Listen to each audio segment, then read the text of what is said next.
I'm competing in a cheap car challenge against fellow YouTube car builders, Just Another Car Show. We each have $1,000 all in to build our very best race cars, and I scooped up this V6 Pontiac Fiero for $750. A few days ago, I sold a spare transmission that came with my car for $140, which gets to go right back into my budget, which is very good, because in the last episode, I spent pretty much all of it on a used Nitrous Oxide kit. Today, I'm picking up right where I left off, getting it installed, and taking it on a quick little test hit. Okay, so we're back working on the Fiero. So the next thing I want to do is to figure out how to install my nitrous bottle. And this thing is going to go right about there. So I'm going to want it to sit something like this at a slight angle. Obviously I can do the bottom side of the bottle right there in the floor pan. And I'm going to need to build some sort of, some sort of bracket to kind of, this guy's heavy, some kind of bracket to hold it up. And I'm thinking that this bracket, this piece of steel that I have might work okay. Yeah, let's give it a try.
All right, so I had a little change of heart with this like straight pipe situation. This thing is way too loud. I'm worried you're not gonna be able to hear anything from inside the car. So I'm gonna go ahead and add this bad boy somewhere right about there. This is a muffler, kind of, barely. You can see it's a straight through muffler, so it's got like a little bit of a glass pack, I guess kind of like a mini cherry bomb. So this will quiet it down a little bit. It's definitely still gonna be loud, but it'll definitely be a little bit quieter and it should sound better. All right, let's get this guy cut off of there.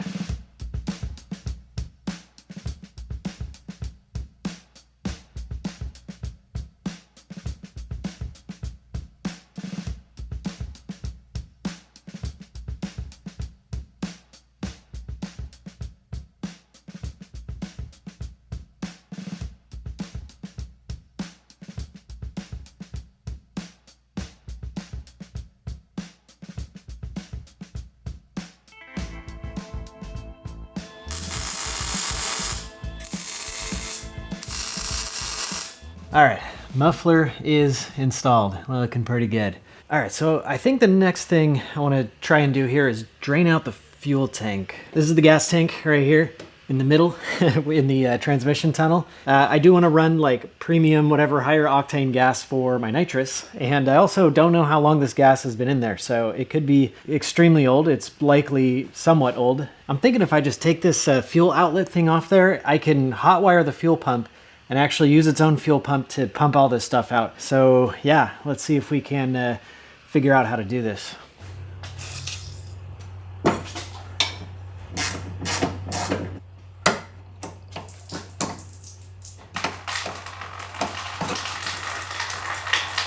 All right, we got a hose hooked up to this guy. That's definitely the fuel.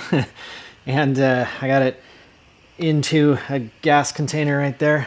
Now, I think I found, or I definitely found the fuel pump relay. I got this guy right down there. I got this wire directly into what I'm pretty sure the power wire is of the fuel pump. So we should be able to touch this to positive and we should hear the fuel pump kick on. Ah, nice. And I can hear it pouring into the tank. All right, I'm gonna hook this up. We'll let that thing go. All right, we're getting pretty close to full here, I think. Oh yeah. All right, here we go. 1, 2, 3. Oh.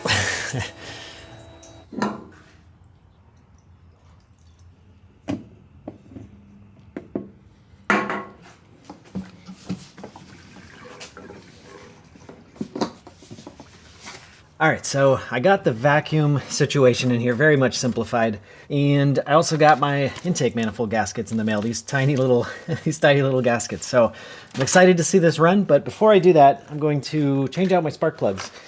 I am going 1 step colder than factory because, according to the internet, that's what you're supposed to do when you run nitrous. And I'm gonna tighten down the gap on these guys about, I don't know, like 0.03 inches, like, I don't know, whatever that is, 0.007 inch. Yeah, anyway, I'm gonna do that real quick and then we'll get these guys installed.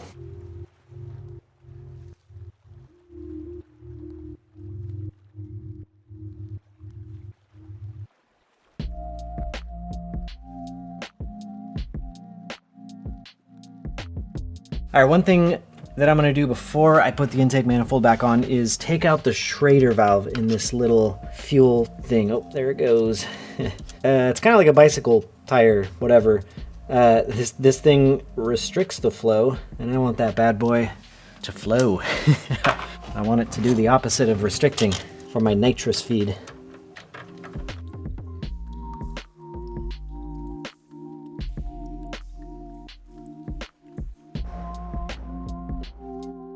All right, we got a pretty wild assortment of spark plugs here. We got 2 iridium plugs, we got 4 coppers, and we got a whole bunch of different gaps here. Most of them are a little bit too tight, so...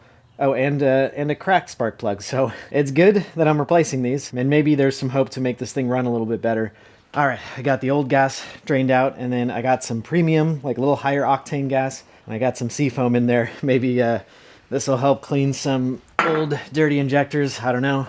I'm very curious to see how much quieter this is with the muffler, and I'm excited to see if this runs any better now that we have what I'm pretty sure were pretty big vacuum leaks all fixed up. So yeah, let's get this fired up. I'll get it off the lift, and then we'll adjust timing. I got this guy loose, and that'll be the next thing I wanna try on this guy.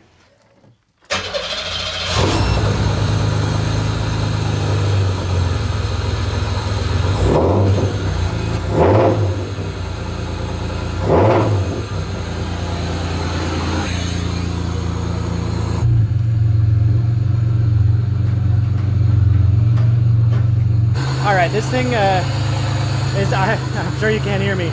This thing is definitely running a lot better. There's no more fluctuating idle, but I'm pretty sure the timing is off. I realized I had the wrong microphone set when I drove this thing off the lift, so I'll give you a couple of revs right now so you can hear what the new muffler sounds like.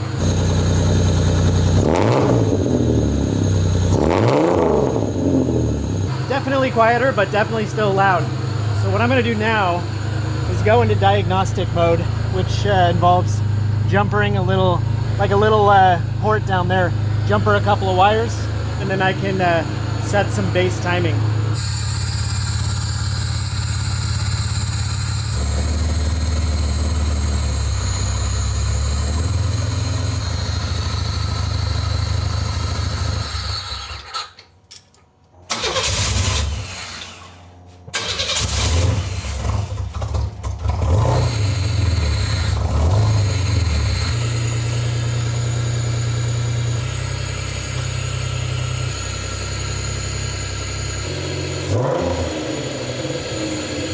Okay, timing is set, and the timing was way off. Like, I'm just gonna say maybe 20 degrees or something. Yes, I'm glad to see this thing's running so much better. That was definitely a huge problem.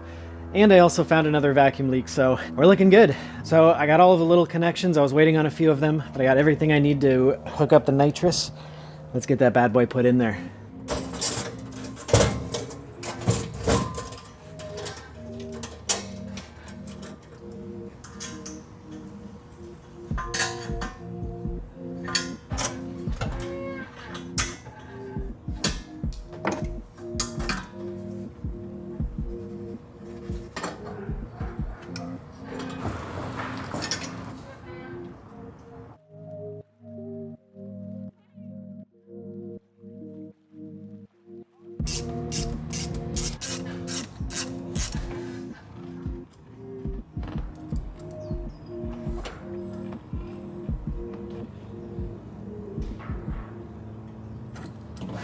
All right, nitrous is installed. This thing is super solid. Got the fogger installed, lines are hooked up. This thing is ready to party.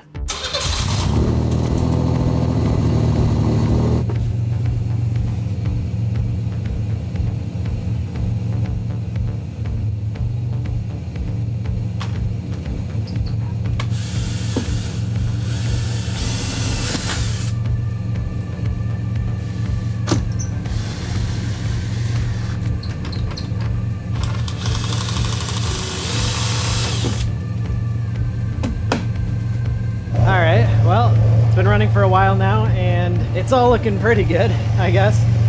There's a little bit of a tick, but it doesn't sound too bad. I noticed when I pulled the dipstick out, though, there's a good bit of blow by. Straight up exhaust coming out of that dipstick tube, so that's not ideal. But we're gonna send it anyway. The gauges that are working look pretty good. We do have some oil pressure. As you can see, we got a good 25 pounds, good enough. We do have a tachometer. The temperature gauge does not work. It just kind of sticks at 230. Even when it's cold, it says 230. Oh, and the gas gauge does not work either. It's definitely not 2/3 full. So I'll have to keep an eye on that. What's most important, my air fuel gauge. This guy is actually reading pretty good, I think. 14.6, rev it up. 14. Yeah, I think that's pretty good. All right, so it's time to test the nitrous. And to say I'm nervous is an understatement. I'm actually pretty scared, but the thought occurred to me that I should probably try and like spray the nitrous before the car's running. Like I shouldn't just hammer it. I should make sure that both gasoline and nitrous oxide are coming out of that little jet thing. So that's exactly what I'm gonna do. I've got this thing angled up into the air where you can hopefully see the jets down in there. I got my phone set up here to record so I can see. Just make sure that stuff comes out, and I'm not sure how violently it's going to come out. This is going to be a learning experience, but yeah, we'll see how this goes. I got the nitrous bottle toasted up just a little bit, so it's in the green. The pressure is, that is. Let's give this a try. All right, here we go. Prime the fuel pump. Nitrous is armed. All right, here we go. Here goes nothing. Oh my God. Something happened. Okay, I think that was successful. Let's check the footage. All right, here we go. Here's nothing. All right, that obviously worked. that was awesome. And yeah, I did not see gasoline come out. I don't know if it was just way less violent and I didn't notice or whatever, but I think I'm gonna go ahead and turn this guy off. And I'm gonna do this again and I'm gonna see if gasoline comes out. I just wanna make sure, because it's actually like much more important that the gas comes out of here than nitrous, because if it's just nitrous, I think my engine explodes. Also, I'm thinking that this is just like a quick little fuel pressure prime and there isn't actually a lot of fuel behind it. So I think what I need to do is start the engine and do like a quick hit, which I know is crazy, a little sketchy, but I'm gonna cover this and the engine is not hot and this is a $1,000 car, or no, this is a $750 car. So yeah, I'm just gonna do this. Don't judge me. Go ahead and write in the comments how stupid I am. Okay.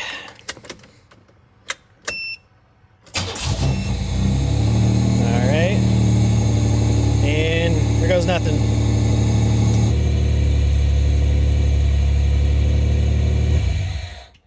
Okay, I do not even need to see the footage because there's definitely gasoline in this thing. How much? I don't know, but there is gasoline. I think we're good. And also, I was watching my air fuel gauge down there, and I did not see a significant change in air fuel ratio. So that leads me to believe that there's enough fuel pressure, fuel quantity, whatever. Let's go hit this with nitrous. I think it's time. All right, the point of this test is to make sure that we are not doing some sort of crazy like air fuel mixture when we hit the nitrous. Like I don't want this thing to go up to you know, that 16, 17, 18, I don't know, whatever. I want it to be that. I want it to be 14, not that. There you go. 14, probably not even 14 actually. I'm not 100% sure, but I want to say like 12 is maybe a target goal, or 10, I don't know, something like that. So I'm just going to do one nitrous hit. I'm going to do wide open throttle, 3,000 RPM, give this guy a hit, and we'll see what happens. There's a distinct possibility that I do damage, serious damage to my engine, but I figure I should probably know that now than on the track.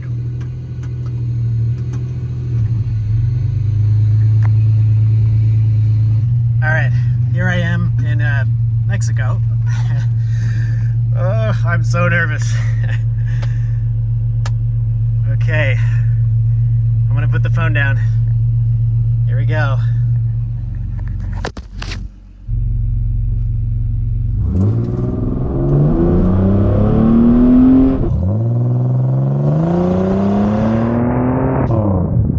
Oh my God, it worked! It worked! Yo, it worked! Okay, that was a very fast pass. Let me try this one more time. That was sick. I was not even paying attention to the air-fuel mixture, which is the most important thing.